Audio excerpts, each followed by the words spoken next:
JFL Apocalypse, épisode 2. Les tables seules face à elles-mêmes. Le départ ayant été reporté d'une journée, suite à l'intervention de Seb du dernier Zoom, Jean-Philippe Buchard se retrouve avec la Dream Team, juste avant le grand départ de la délégation sportive ce mardi. Il prépare dans l'inconnu total le tableau Excel participatif, pour le moment complètement vierge. Priant pour que des noms apparaissent enfin, ils attendent, inquiets, que chaque coach remplisse les cases du planning. Un cierge s'allume devant ces travailleurs de l'ombre. Tous autour d'une table, ils sont désormais seuls face à l'angoissant tableau des tenues de table. « Et voilà !» hurle Jean-Philippe, programmateur excellent. « Le tableau n'est toujours pas rempli. Ils partent tous demain et on ne sait pas qui va faire quoi.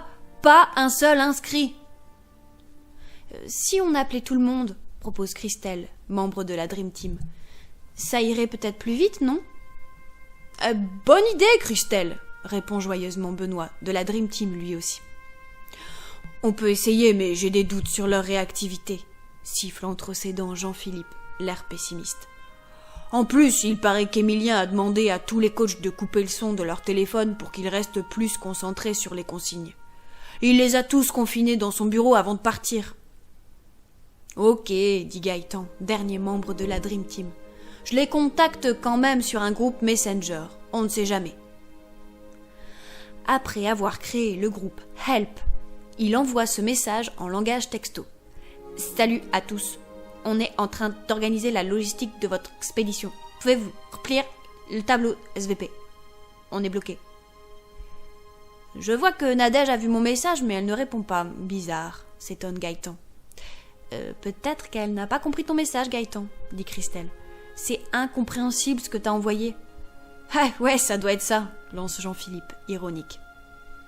C'est comme ça qu'on écrit, nous les jeunes, Christelle, lui explique Gaëtan. Laurent, le coach DS5, nous répondra peut-être au moins, lui. Avec les problèmes de table qu'il avait tous les dimanches matins. T'inquiète pas, Jean-Phi, s'impatiente Benoît Demilly.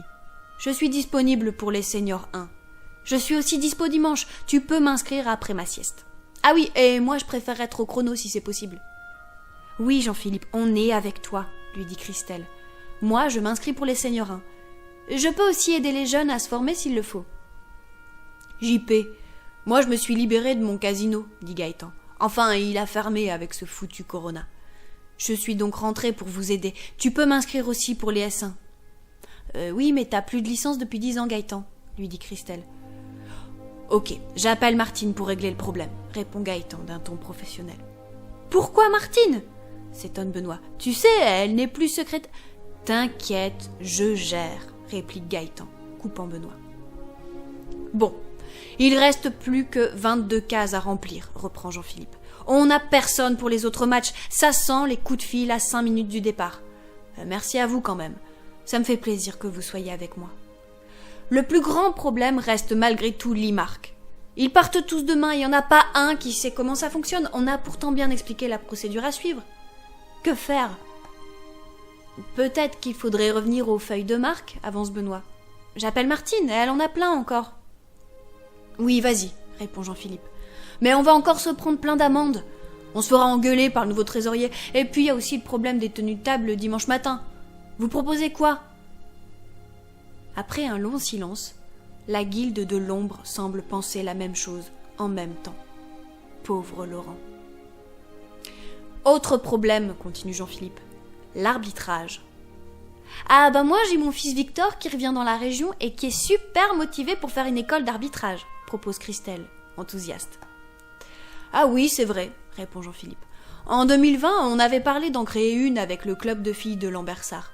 Mais nous n'avons plus de nouvelles depuis 10 ans. On ne sait pas ce qu'elles sont devenues.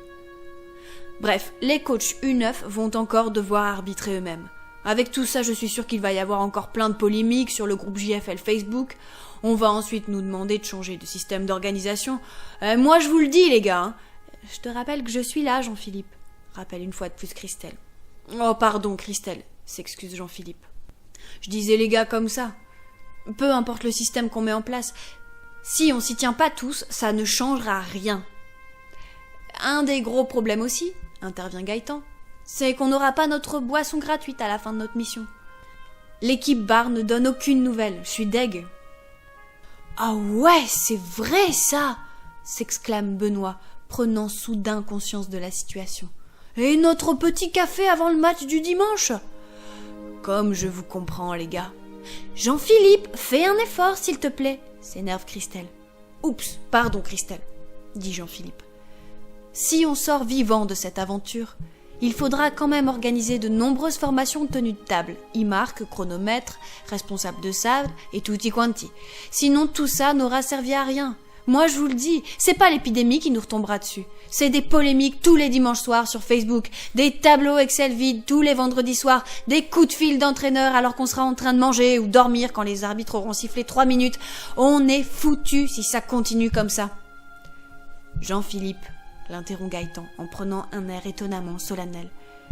De toute façon, les réunions de la table ronde, c'est 2 fois par mois. Donc, si le mec il dit après-demain à partir de dans 2 jours, suivant s'il le dit à la fin du mois, ça reporte. C'est pas une réplique de Kaamelott, ça? Demande Benoît. Si Benoît, répond Gaëtan, tu m'as grillé. Je suis un fan de séries et de cinéma, moi. Le trio magique des tables JFL des années 2020 se rapproche alors vers Jean-Philippe, qui semble abattu. La Dream Team s'élance alors d'une seule voix. On sait, Jean-Philippe, on est avec toi. Tu fais un travail considérable et admirable. C'est juste que c'est le travail de l'ombre et qu'il est rarement récompensé.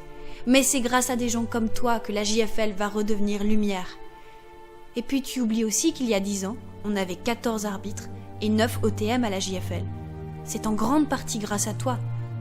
Avec un peu de chance, ils sont tous encore vivants. Oh oui, c'est vrai. Merci les gars, murmure Jean-Philippe. Jean-Philippe, je suis pas un gars, s'agace Christelle, de plus en plus fâchée. Pardon, Christelle, c'est que je suis perturbée avec toute cette histoire de tableau. Nous laissons ici la commission tenue de table arbitrage avec ses tourments récurrents. Crise ou pas crise, cette guilde des tâches obscures semble toujours faire face au même problème. Une question d'habitude. Et de volonté aussi. Trouveront-ils la force de faire remplir le tableau Excel par la délégation sportive? Nous en saurons plus au prochain épisode.